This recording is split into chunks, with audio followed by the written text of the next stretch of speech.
Glória a Deus. Pergunta para a pessoa que está do seu lado aí.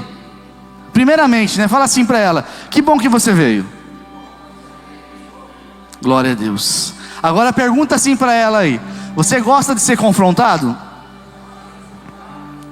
Responda com sinceridade. Você gosta de ser confrontado? Sim ou não, igreja? Gosta de ser confrontado? Glória a Deus. Vamos ver cenas dos próximos capítulos, vamos ver. Glória a Deus. O texto que eu quero trazer para os irmãos hoje encontra-se lá em Atos, capítulo 9. E o tema da mensagem de hoje é o confronto que cura. O confronto que cura. Atos, capítulo 9. Quem esteve aqui no domingo de manhã? Teve alguém aqui no domingo de manhã?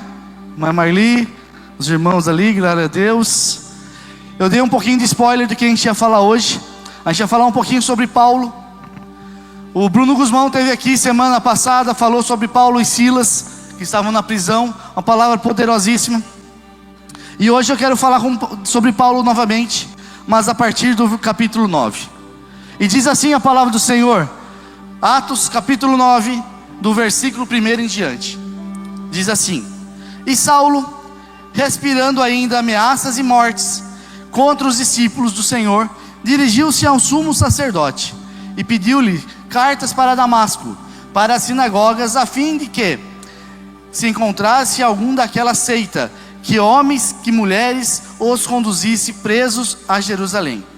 E indo no caminho, aconteceu que, chegando perto de Damasco, subitamente o cercou de um resplendor de luz do céu.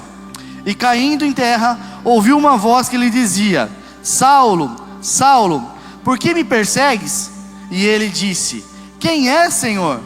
E disse o Senhor: eu sou Jesus, a quem tu persegues. Duro é para ti recalcitrar contra os aguilhões. E ele, tremendo e atônito, disse: Senhor, que queres que faça? E disse-lhe o Senhor: levanta-te e entra na cidade, e lá te será dito o que te convém fazer.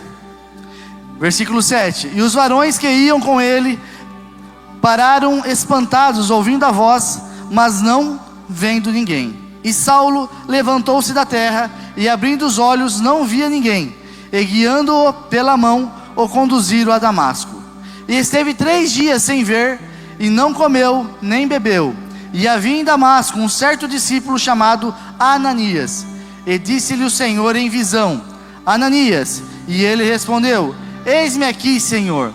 E disse-lhe o Senhor: levanta-te e vai à rua chamada direita, e pergunta à casa de Judas por um homem de Tarso chamado Saulo, pois eis que ele está orando. E numa visão ele viu que estava um homem chamado Ananias, e punha sobre ele a mão para tornar-se a ver. E respondeu Ananias o Senhor, de muito ouvir acerca deste homem: quantos males tem feito os teus santos em Jerusalém? E aqui tem poder dos principais dos sacerdotes para prender a todos que invocam o seu nome. Versículo 15. Disse-lhe, porém, Senhor: vai, porque este é para mim um vaso escolhido, para levar o meu nome diante do gentio, e dos reis, e dos filhos de Israel. E eu lhes mostrarei quanto deve padecer pelo meu nome. E Ananias foi, e entrou na casa, e impondo-lhe a mão, disse: irmão Saulo, o Senhor Jesus, que te apareceu no caminho por onde vinhas, me enviou para que tornes a ver, e seja cheio do Espírito Santo. E logo lhe caíram os olhos como umas escamas, e recuperou a vista, e lavando-se foi batizado. E levantando-se foi batizado. Até aqui. Quantos conhecem a história de Saulo?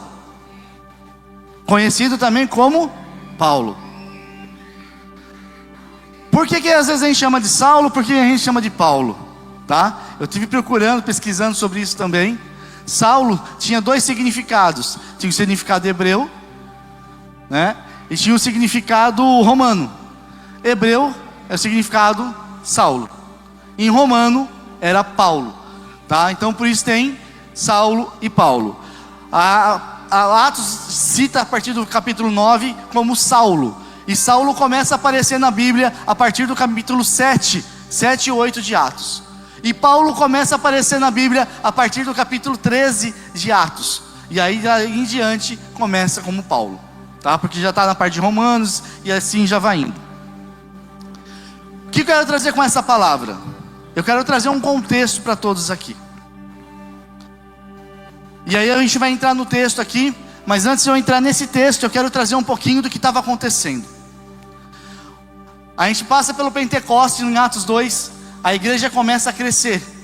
A igreja começa a crescer de uma forma exponencial. E o povo começa a sair ali de Jerusalém e começa a se espalhar.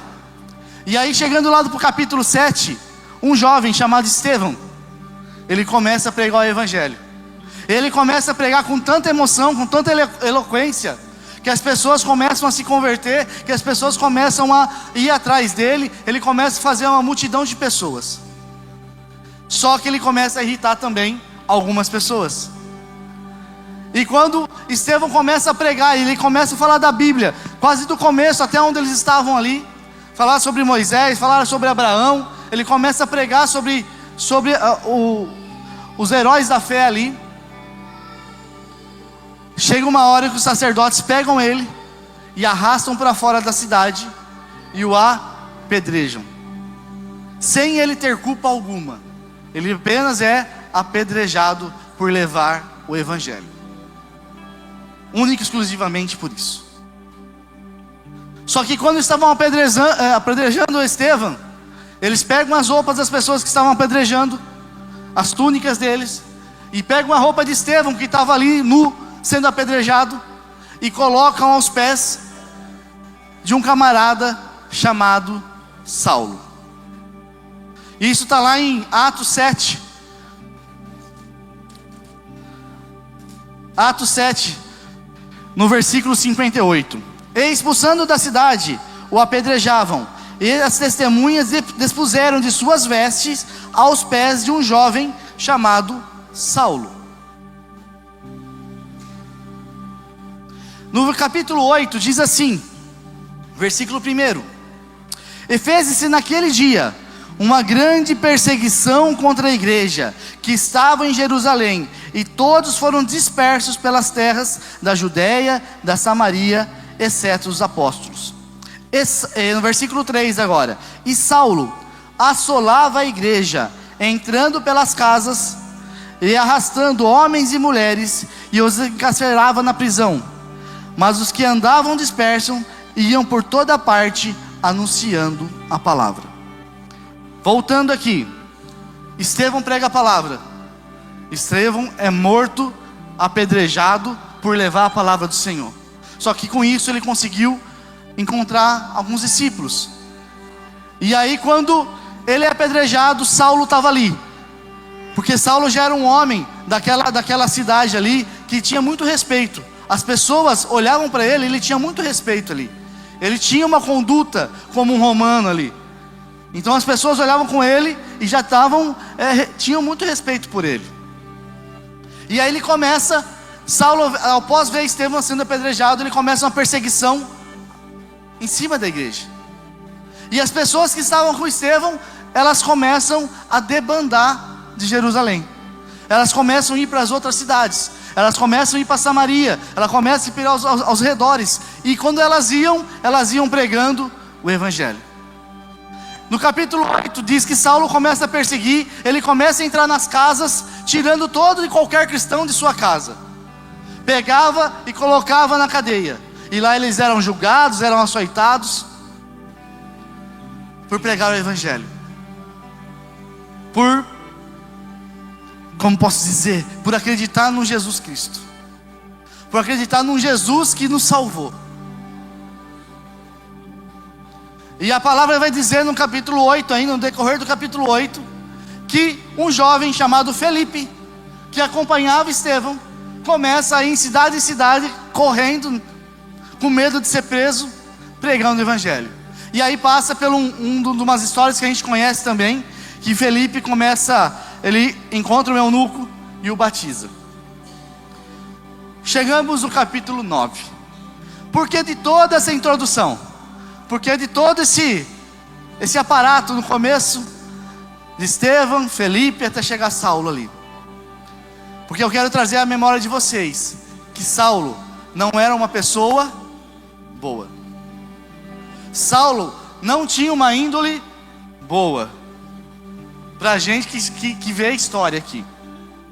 E eu quero trazer alguns pontos para vocês. Saulo, ele tinha autoridade religiosa, mas tinha um coração endurecido. Ele tinha total cegueira espiritual. Algumas características de Paulo ou Saulo: ele era extremamente religioso.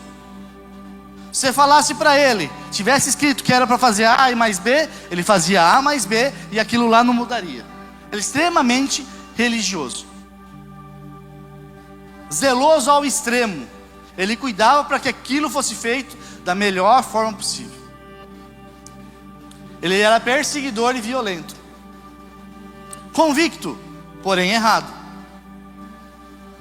orgulhoso da própria justiça, coração endurecido, homem de influência.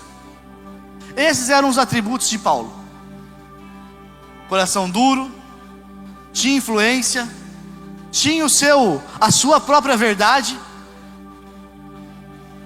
E aí, a minha primeira pergunta para os irmãos é: quantos de nós temos as nossas próprias verdades e não gostamos de ser contrariados sobre isso? Quantos de nós conhecemos alguma coisa ou aprendemos alguma coisa, não, porque foi falado assim a primeira vez e assim pronto, acabou. A gente não vai pesquisar, a gente não vai estudar, a gente não discorda, a gente só simplesmente é isso e pronto, acabou.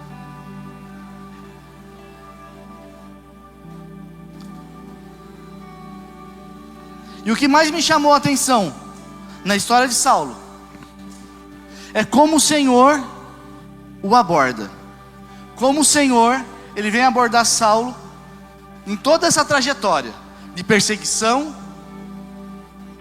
de injustiça, de colocar os cristãos na cadeia e até mandar matar. Como que o Senhor vem falando com Saulo? Capítulo 9, no começo diz assim: e Saulo, respirando ainda ameaças e mortes contra os discípulos do Senhor. Ou seja, ele acordava respirando ameaça contra os discípulos. Ele acordava, eu acho que ele pensava assim: deixa eu ver onde eu vou hoje para pegar algum cristão. Deixa eu ver onde eu vou hoje para prender alguém. Deixa eu ver qual casa que eu vou entrar hoje para pegar esse cristão. Era assim Saulo, diz a palavra do Senhor. Tão incomodado que ele estava, que ele vai e pede uma carta para Damasco, para as sinagogas, a fim de encontrar alguns daqueles, olha só, algum daquelas seita. O cristianismo naquela época era considerado como seita. Não sei se vocês lembram, mas alguns tempos atrás, em um dos nossos GCs, a gente falou sobre seitas. Seita nada mais é que um grupo separado que converge para um norte, para uma direção. E o cristianismo naquela época era reconhecido como uma seita. E ele começou a crescer exponencialmente.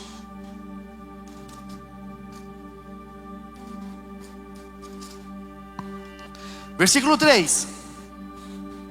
E indo no caminho, ele pega a carta, ele vai para Damasco, e indo no caminho, aconteceu que chegando perto de Damasco, subitamente cercou um resplendor de luz do céu. Cercou um resplendor de luz do céu. Penso eu na minha cabecinha, na minha mente santificada e criativa, como o pastor diz, que Paulo estava andando numa escuridão só. Dentro da sua mente, dentro do seu coração, dentro dos seus pensamentos. Ele só tinha uma informação na cabeça. Ele estava tapado, só com uma venda. Ele não conseguia olhar para outra direção. E o Senhor vem com resplendor, uma luz tão forte que Paulo cai ao chão. E ali ele tem um diálogo com Jesus. E caindo em terra, ouviu uma voz que lhe dizia: Saulo, Saulo, por que me persegues? E ele disse: quem és, Senhor? E disse o Senhor: eu sou Jesus, a quem tu persegues. Duro é para ti recalcitrar contra os arguilhões. E eu quero ficar nesse versículo.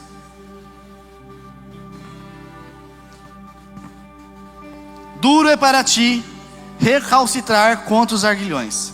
Eu não sei vocês, mas quando eu começo a ler a palavra do Senhor e vejo uma palavra diferente, eu vou a fundo para pesquisar o que é. Eu vou a fundo para entender o que é aquela palavra. E pego outras versões bíblicas para entender. Em outras versões não tem recalcitrar contra os arguilhões. E é uma informação muito importante nesse texto. Primeiramente, vocês sabem o que é recalcitrar? Quantos sabem quem é recalcitrar aí? Ninguém? Recalcitrar nada mais é, num bom português aí, que dar coice. Que ficar tentando ir para trás, dar coice, dar chute. É recalcitrar. E arguilhões? Sabe o que é arguilhões? Sim ou não, gente? Alguém sabe o que é aguilhões? Não? Aguilhões nada mais é, naquela época, era uma lança. Era uma ponta de ferro com um pedaço de madeira, a qual ficava atrás dos bois, para guiar os bois, para não deixar os bois ou a criação ficar retornando, sempre indo para frente. E quando eles tentavam retornar, essa lança machucava. Eles tentavam retornar, essa lança machucava. Então recalcitrar aguilhões é ficar dando, vamos dizer que como que eu posso dizer? O que a gente fala no cotidiano é dar murro na ponta de faca. E por que isso me chamou a atenção? Por que isso me chamou a atenção?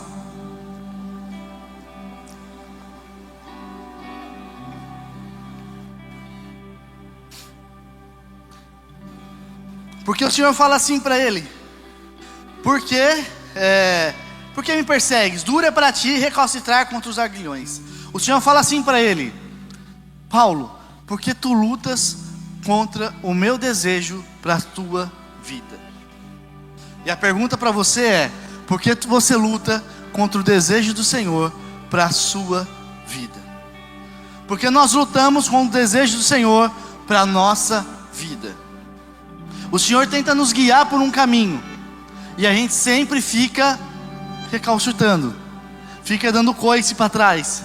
E quando a gente faz isso, a gente começa a se machucar. Quantos já vieram na igreja, pegaram uma palavra, saíram da igreja e começaram a fazer as coisas erradas, e num dia depois o seu coração estava apertado novamente? Quantos de nós conhecemos a palavra do Senhor e quando é para colocar em prática, a gente não coloca ela em prática, a gente faz tudo ao contrário. E aí o nosso coração faz o quê? Pesa mais uma vez. Quando a gente faz alguma coisa, a gente peca alguma coisa e a gente vai chorar aos pés do Senhor: Senhor, me perdoe, porque eu errei. E o nosso coração fica amargurado mais uma vez. O Senhor, Ele tem um direcionamento para a gente, bom, perfeito e agradável. E a gente sempre, por muitas vezes, a gente fica sofrendo. A gente vai lá, bate contra, o nosso coração se dói e a gente se machuca. É inútil e doloroso resistir à vontade de Deus. Quanto mais você luta contra Ele, mais você se machuca. A gente vem para a igreja às vezes pensando: pô, eu conheço o Senhor, eu me entreguei a minha vida para Ele, mas não vive o que o Senhor tem para você. Não vive o que o Senhor tem para mim e para você. Não vivemos. A gente só quer o Senhor quando faz bem pra gente. Quando está dando tudo certo, quando as coisas estão prosperando, aí é bom seguir ao Senhor. Mas quando as coisas começam a errado, eu deixo de seguir as coisas do Senhor. E aí eu volto no mesmo processo e me machuco. Está tudo dando certo. Consegui, vamos dar um exemplo aqui. Consegui um namorado. Está tudo dando certo. Estamos em santidade. Está tudo dando certo. Acontecem umas brigas, começa a separar, já não é mais Deus, foi alguma coisa que aconteceu. E aí eu deixo de seguir o Senhor, e aí eu vou conhecer uma outra pessoa, eu traio, eu me machuco. Mas não foi isso que o Senhor pediu, não foi isso que o Senhor direcionou. Eu tenho meu trabalho, eu tenho minha casa, eu tenho meu lar, eu tenho minha vida com Deus, mas eu deixo de fazer as coisas que Ele pediu para mim. Eu deixo de seguir a palavra dEle. E eu falei aqui domingo de manhã, a palavra do Senhor é simples. O Senhor não pede nada sobrenatural para a gente. Vou dar um exemplo. Vamos falar lá do... Esqueci o nome do camarada aqui agora, veio da cabeça, esqueci. Do general que teve que se tomar banho 7 vezes. Me ajuda aí. Naamã, obrigado. Fugiu da cabeça. Eu falei domingo de manhã e fugiu. Quando o Naamã estava com lepra, ele vai procurar um sacerdote. O sacerdote fala assim para ele, nem conversa com ele na verdade, manda o seu servo falar com ele. Vai lá e se banha 7 vezes no rio. Ele sai indignado. Ele sai indignado dali. Porque existem rios mais limpos. Por que eu tenho que ir lá no Jordão e me banhar 7 vezes? Eu pensei que ele ia vir falar comigo, ia pôr a mão na minha cabeça, ia orar e a lepra ia curar. Ele sai indignado dessa forma, Lalico. E aí vem o soldado dele e fala assim para ele: pai, se ele te pedisse alguma coisa mais difícil, que você comprasse um terreno, que você desse 10 juntas de bois, você não faria? Faria. E por que pular 7 vezes no rio ali para se lavar é tão difícil? E Naamã volta atrás, vai lá se banhar 7 vezes e é curado instantaneamente. A pergunta que não quer calar para mim e para você: por que o Senhor pede algumas coisas para a gente fazer e a gente luta contra o Senhor? A gente pede para o Senhor salvar a nossa casa, a gente pede para o Senhor trazer a harmonia no nosso lar, pede para o Senhor dar um emprego para a gente, pede para o Senhor a abençoar a nossa vida financeira, e quando a gente faz, quando Ele faz, a gente se volta contra Ele. Ele dá um emprego, eu compro um carro, eu estou bem de vida, não vou mais na igreja. Ele arruma a minha família, está tudo certo, aí a família não vai mais para a igreja. Fui promovido, falei que ia dizimar, ah não, mas eu fui promovido com 50 mil reais. Ah não, eu tenho que dar 5 mil de dízimo. Ah, não dá não, vou dar uma oferta.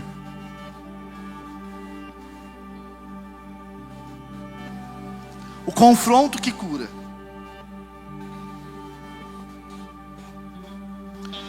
Paulo, ele, penso eu, que quando ele cai ali e essa luz vem sobre ele, mostra para ele a escuridão que ele estava andando, mostra para ele a escuridão que ele estava vivendo. Paulo tinha todos os atributos, se fossem os atributos para o Senhor, de fazer a coisa certa. Tanto é que quando ele se converte realmente, ele foi um dos maiores homens da Bíblia. Um dos maiores tiveram fé. De perseguidor, ele começou a ser perseguido. A minha pergunta para você é o seguinte: como você está andando? Você está andando na luz ou você está andando na escuridão? Por mais que você conheça a palavra do Senhor, aonde você está andando? Meus irmãos, a gente precisa acordar, porque o Senhor, Ele quer derramar a sua glória. A gente cantou isso hoje, Ele quer derramar. Mas a gente vem apenas para sentir os 5 minutos aqui, os 10 minutos. Mas o Senhor é um Deus de renovo todas as manhãs. A gente não tem vivido o que o Senhor tem preparado para a gente. A gente tem deixado para viver somente aqui na igreja. E não é isso que o Senhor quer. O Senhor nos chama para uma intimidade mais íntima, uma conversa mais perto, um tete a tete todos os dias.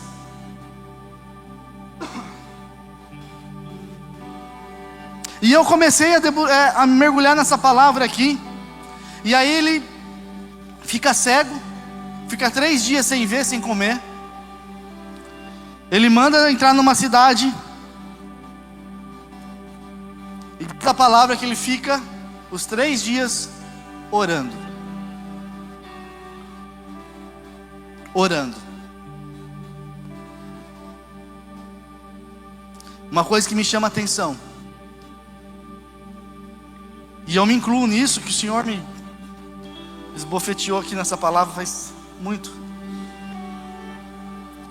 A gente começa a fazer orações, a gente começa a orar, a gente começa a interceder, a gente começa a pedir pela nossa casa, a gente começa a pedir pela nossa família, a gente começa a pedir um monte de coisa. Mas vem uma dificuldade, a gente para de orar, a gente para de interceder, a gente para de buscar, a gente para de falar: Senhor, eu preciso do Senhor. E eu não sei, meus irmãos, porque eu vou falar mais uma vez isso, que isso tem me incomodado demais. O Senhor não nos pede muita coisa. Na verdade, o Senhor só pede para a gente buscar a presença dEle, através de oração, através de leitura da sua palavra. O Senhor não pede para a gente pagar nada, comprar nada. Ah, Elton, mas dízimo e oferta. Meus irmãos, isso aí é o mínimo que eu posso fazer, porque a casa do Senhor mantém em pé. É o mínimo. É o mínimo. Se eu estou respirando aqui hoje é por causa que Ele me deu a vida, o fôlego de vida por mais um dia. E Ele não te cobra também de dízimo e oferta. Ele fala assim: se você tiver felicidade no coração, traga.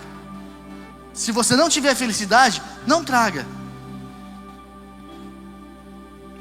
Se você quer obedecer, traga com alegria ao coração.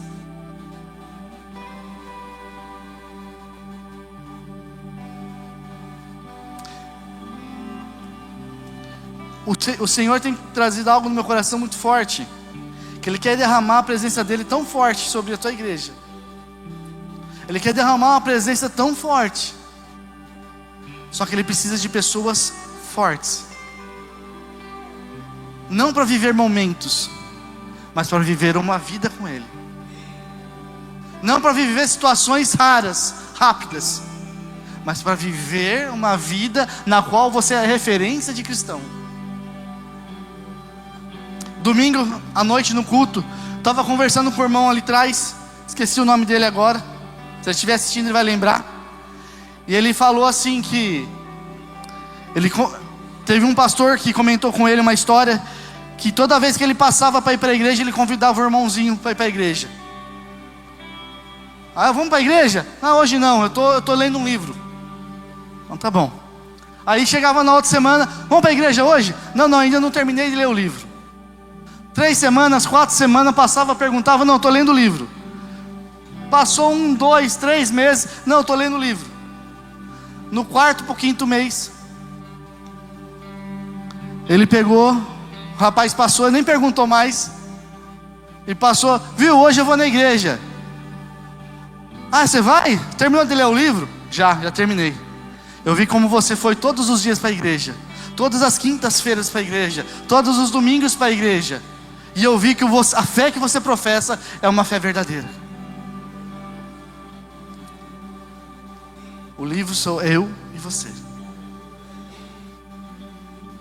Você pode sair aí fora e as pessoas lerem esse livro e falar: lá vai um servo de Deus. Lá vai um servo do Deus Altíssimo. Lá vai um cristão. Lá vai uma pessoa que prega a palavra. Lá vai uma pessoa que faz as coisas certas. Lá vai uma pessoa que faz o bem sem olhar quem. Por que damos murro em ponta de faca? Por que o Senhor nos direciona e a gente sempre se machuca com isso?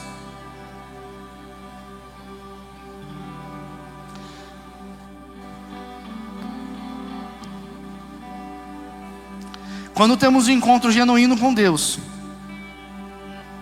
as pessoas que estão com a gente, elas começam a entender o propósito da nossa vida. Quando temos um encontro genuíno com o Senhor, é como o Vitor falou aqui, você é abençoado. E essas bênçãos, elas começam a transbordar. E se essas bênçãos não estiverem transbordando, e não estiver alcançando as pessoas ao seu redor, alguma coisa está errada. Alguma coisa está errada. Precisamos rever aonde estamos errando. A palavra do Senhor diz que as misericórdias do Senhor se renovam todas as manhãs. Se as misericórdias do Senhor se renovam todas as manhãs, quer dizer que tem novidade de vida todos os dias. Porque vivemos na mesmice todos os dias? Por que não vivemos em novidade de vida todos os dias?